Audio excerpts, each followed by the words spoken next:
वक्रतुंड महाकाय सूर्यकोटिः समप्रभ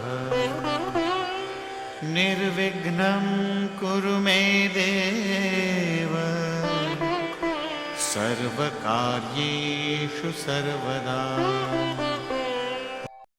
নমস্কাৰ। বেদিক এষ্ট্ৰলজি আছামৰ সকলো বন্ধু বান্ধৱীলৈ মোৰ আন্তৰিক অভিনন্দন জ্ঞাপন কৰিলোঁ। লৈ আহিছোঁ আপোনালোকৰ আজি দিনটোৰ দিনপঞ্জী। আজি 14 কাতি শনিবাৰ 1432 ভাস্কৰাব্দ ইংৰাজীৰ 1 নৱেম্বৰ 2025 চন, ভাৰতীয় আজি 10 কাতি আৰু মোং 9 জমাও। আজি সূৰ্যোদয় প্ৰাতঃঘণ্টা 5:34:21 সূৰ্যাস্ত সন্ধ্যা 4:43:35 ব্ৰহ্ম মুহূৰ্ত ঠিক সূৰ্যোদয়ৰ 48 পূৰ্বৰ সময়খিনি যোগ সাধনা জপ তপ বীজমন্ত্ৰৰ সাধনাৰ কাৰণে অতি উত্তম সময়। আৰু আজি তিথি হ'ল শুক্লা দশমী তিথি, দিনৰ 9:12:12 আজিৰ নক্ষত্ৰ হ'ল শতভিষা, সন্ধ্যা 6:20:36 আৰু আজিৰ যুগ হ'ল ধ্ৰুৱ যুগ, ৰাতি 2:09:24 কৰণ হ'ল গড়কৰণ। ধ্ৰুৱ যুগ। ধ্ৰুৱ যুগত জন্ম জাতক স্থিৰ সম্পন্ন আৰু গম্ভীৰ হয়। তেওঁ সকলো কাৰ্য স্থিৰতাৰে কৰে আৰু দীৰ্ঘায়ু, ধনী, লোকপ্ৰিয়, স্থিৰ বুদ্ধি সম্পন্ন, বলৱান হয়। গতিকে শুভ যুগ, যিকোনো মাংগলিক যাত্ৰা, শুভ কাৰ্য আদিৰ ক্ষেত্ৰতো আপোনালোকে আগবাঢ়িব পাৰে।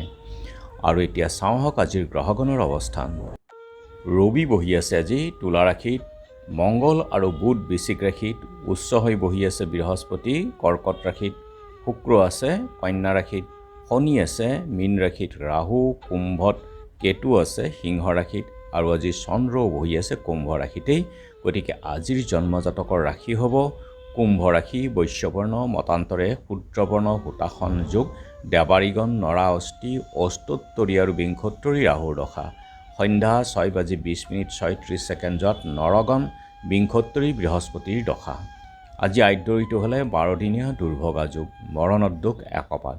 সন্ধ্যা 6:20:36 তিনিপাদ, যাত্ৰা নাই, পাপযোগ দোষ আৰু দিনৰ 9:12:12 যাত্ৰা মধ্যম, পূবে যাত্ৰা নাই। সন্ধ্যা 6:20:36 দক্ষিণেও যাত্ৰা নাই। আৰু যিহেতু আজি শনিবাৰ, কোনো যাত্ৰাত যদি আপোনালোকৰ যাব লগা হয় তেনেহ'লে মুখত অকণমান আদা আৰু যাত্ৰা মংগলৰ এই মন্ত্ৰটো এবাৰ জপ কৰি সোঁ ভৰিখন দি আগবাঢ়ি ওলাই যাওক, আপোনালোকৰ যাত্ৰা শুভ হ'ব। আজি শুভ কৰ্ম নাই। যোগিনী আজি উত্তৰত, দিনৰ 9:12:12 অগ্নিকোণত। খাদ্যত আজি নিষিদ্ধ হ'ল কলমৌ শাক, কেৰেলা আৰু দিনৰ 9:12:12 উৰহি খোৱা নিষেধ। আজিৰ কালবেলাৰ সময় হ'ল ৰাতিপুৱা 6:55:51 আৰু 3:17:34 পৰা 4:41 আৰু কাল ৰাত্ৰি নিশা 6:17:24 3:55:51 পৰা 5:32:48 কাল ৰাত্ৰি। গতিকে যিকোনো মাংগলিক যাত্ৰা, শুভ কাৰ্য আদিৰ ক্ষেত্ৰত বৰ্জন কৰক কালবেলা আৰু কাল ৰাত্ৰিৰ সময়খিনি।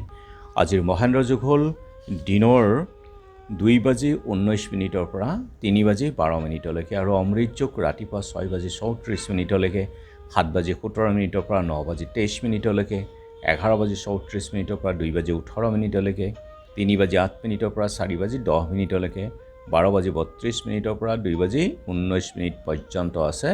গতিকে যিকোনো মাংগলিক যাত্ৰা বা শুভ কাৰ্য আদিৰ ক্ষেত্ৰত অতি উত্তম এই মহেন্দ্ৰ যুগ আৰু অমৃত যুগ।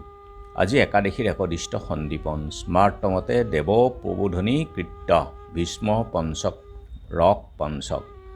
আৰু দিন অসম চিকিৎসা মহাবিদ্যালয়ৰ ডাক্তৰ হৰেন্দ্ৰনাথ শৰ্মা, পল্লা সত্ৰৰ হৰদত্ত বাগিচ, দক্ষিণ পাট সত্ৰৰ ৰামদেৱৰ, ঘিলাধাৰী বাঁহ জেঙনি এলেঙি সত্ৰাধিকাৰ বাবুল চন্দ্ৰ মহন্ত আৰু লেটুগ্ৰাম সত্ৰাধিকাৰ গোপীকান্ত গোস্বামী, ভালুকি গাঁৱৰ দীনেশ চন্দ্ৰ শৰ্মা আৰু নাৰায়ণপুৰ বেলগুৰি সত্ৰ সত্ৰাধিকাৰ ভদ্ৰকান্ত দেৱগোস্বামী তিৰুভাৱ তিথি। উলুবাৰী সৰুপেটাত খেৰাই উৎসৱ। আৰু এতিয়া চাওঁ আহক চন্দ্ৰৰ অৱস্থানৰ ওপৰত বিচাৰ কৰি আজি ৰাশিফল। মেঘ কৰ্মক্ষেত্ৰত শুভ, বৃষ সৰ্পভয়ৰ সম্ভাৱনা, মিথুন ব্যাকুলতা, কৰ্কট অৰ্থৰ ক্ষতি, সিংহ কৰ্ম বিভ্ৰাট, কন্যা শিৰপীড়া, তুলা সন্তান কষ্ট, বৃশ্চিক সংগীতত অনুৰাগ, ধনু দেহপীড়া, মকৰ শুভ কাৰ্যানুষ্ঠান, কুম্ভ সম্পত্তি লাভ, মীন সমস্যাৰ সমাধান। গতিকে বন্ধু বান্ধৱীসকল, এয়া আছিল আজি দিনটোৰ দিনপঞ্জী। ধন্যবাদ।